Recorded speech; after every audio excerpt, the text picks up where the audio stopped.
لزجه آبش.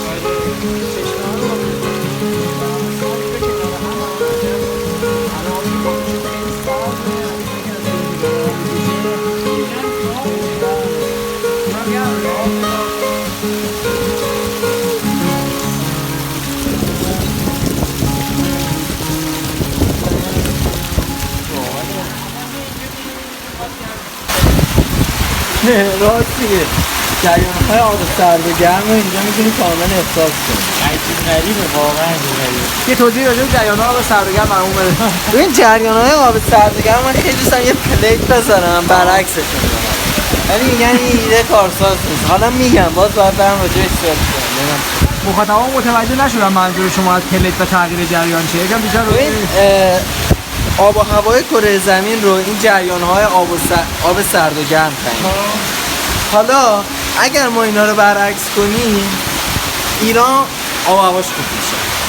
خب حالا واسه اینکه این کارو بکنیم من گفتم یکی از این جریان‌ها رو پیدا کنیم، یه ورق آهنی بذاریم جلوش، این مجبور شه برگرد. آلومینیوم از هر چی. فویل. نه فویل دیگه ضعیف. فویل میشکنه. ولی میتونیم یه ورقه بذاریم جلوش. این جوبا هست که میذارن. این جوبا بذاریم که مثلا باغچه‌ها رو آب میدن، اونو میذاریم جریان برعکس جهان ایران آباد میشه. دیگه نمیخواد آب از خلیج فارس ببریم، نه دریای خزر بیرون. این ایده اینه آقای برادر.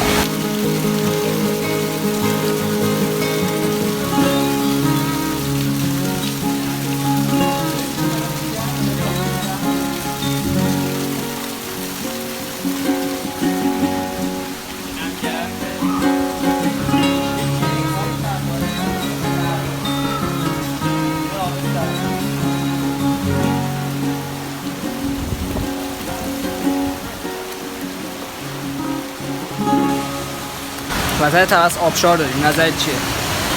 احتمالاً مال جریان‌های آب سرد گرم.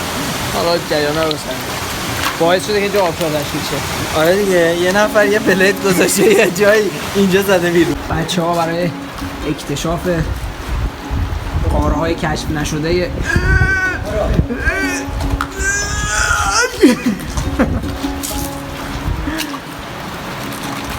برای درگشت هم شیرجه برای فقط نیافتیم این کم اتفاق برای نیافته. چه خبره؟ یه چیزی اینجوری رفته تو و پیش خورده. پس برو. گوشی بدم نور بندازی؟ با این راه داره. ها؟ راه داره یعنی یه خونه برنشه. خب نور بندازی این چیه؟ ببین جوری نیست که سر بخوری نتونی برگردی. میرو کمکش هم بزنی. آره بابا برو. میخوای بیام؟ کجا بری؟ کجا میخوای بری؟ بیام کمکش. دوست اون لحظه لیز خوردنشو ببینم. بگیری. وای من نمیدونم. اصلا هدلامپت کجاست؟ به اون ور راه داره. میپیچه واقعا؟ به نور راه داره. به نور؟ برید اون ور. ببین اونجا یه چیزی سوراخ نیست. دارم نوره رو میبینم از اینجا برم. اجازه ببینم.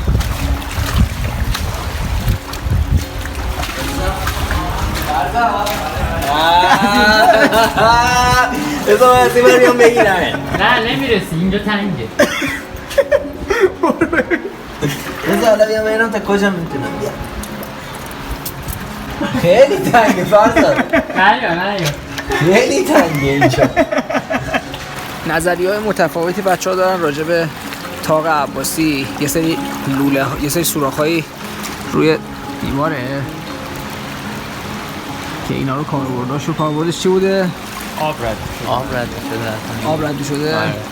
شما نظرت چیه؟ آب رد میشه. آدم که نمیتونه رد بشه، مثلا فقط آب میتونه رد. این دیگه من کامل قانع شدم. یعنی کسی رو واقعا آب رد شده چون آدم رد نمیشه. آب پس رد میشه. بعد اصلا کلا این طاقه چرا هست؟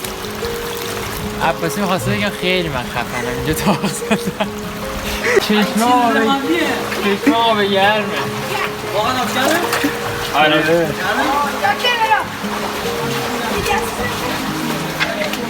امیر رفته این ته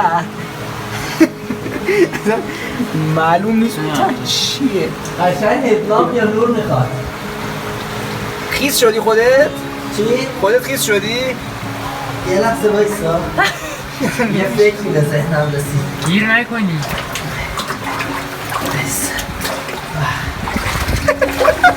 داری میگیری؟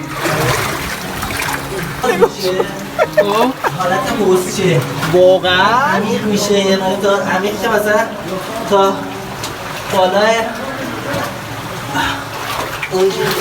تا بالای شلوارت جدی میگی؟ آره عمیق میشه بعد داره از دیوار سرت نخور. چقدر گرم بود.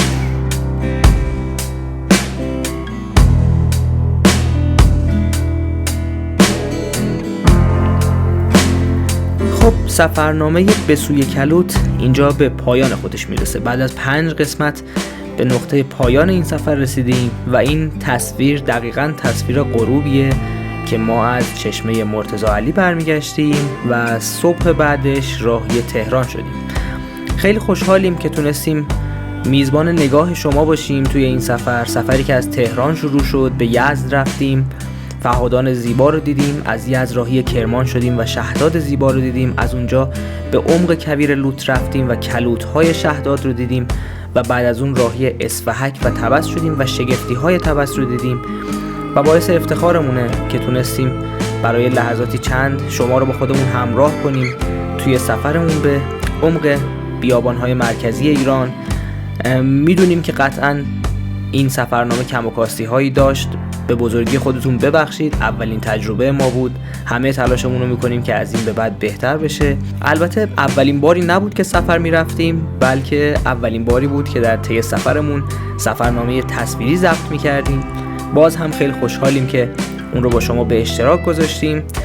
اینجا قصه سفرنامه به سوی کلوت به پایان میرسه، اما ما هنوز در این کانال همراه شما هستیم با سفرهامون به نقاط دیگر ایران و شاید بعدتر نقاط دیگر جهان. بنابراین خوشحال میشیم که اگر این سفرنامه رو دیدید یا اگر این قسمت رو دیدید قسمت‌های دیگه هم ببینید، توی دسکریپشن میتونید بهشون دسترسی پیدا کنید و اگر خوشتون اومد طبیعتاً لایک، کامنت و سابسکرایب شما حمایت کننده ما توی این راهه و به ما انگیزه میده تا این راه رو ادامه بدیم. بازم ممنون که ما رو تماشا کردید و سفرنامه به سوی کلوت رو دیدید. قطعاً خوشحال میشیم که بتونیم دوباره میزبان نگاه شما باشیم توی سفرهای بعدی. تا قسمت بعدی، بدرود. خب این سفر عجیب و غریب ما وسطش رسیدیم توی جاده طبس به سمت خور و بیابانک داشتیم می اومدیم. بغل جاده یه سری رمل شنی بود، بچه ها دیگه انان از کف دادن، گفتم وایسیم دوباره بریم کویر، اینا از کویر سیر نمیشن. بعد امیر کفشاش از تنگه دیروز خیس بود، این وضعیتشه الان. فرضا تو هم میتونستی در بیاری کفشتو. شاید میکنم حتما این کارو بکنیم. شنش خنکه، دیشب بارون اومده، قشنگ جسن خوبیه.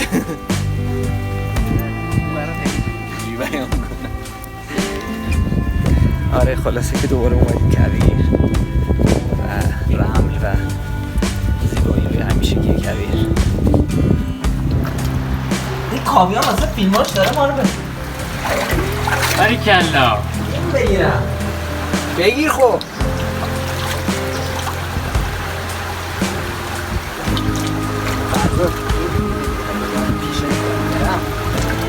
حواست بهش هست. چی معلوم نیست. نیست نیام؟ نیام؟ نه فیلم رو میگم با گوشی من. تو چراغ قوت رو بنداز. تو فقط چراغ قوت رو بنداز. آقا شد چی؟ چی شد؟ باز شد؟ آره؟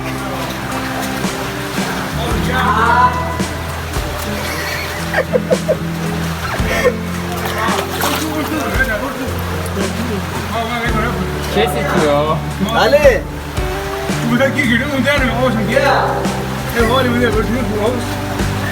میگه بیا. بیا میارزه باشه.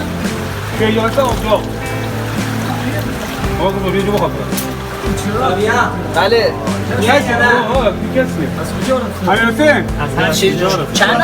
چند نفر جا میشه؟ چند نفر جا میشه؟ مثلا این رفته تو زیاد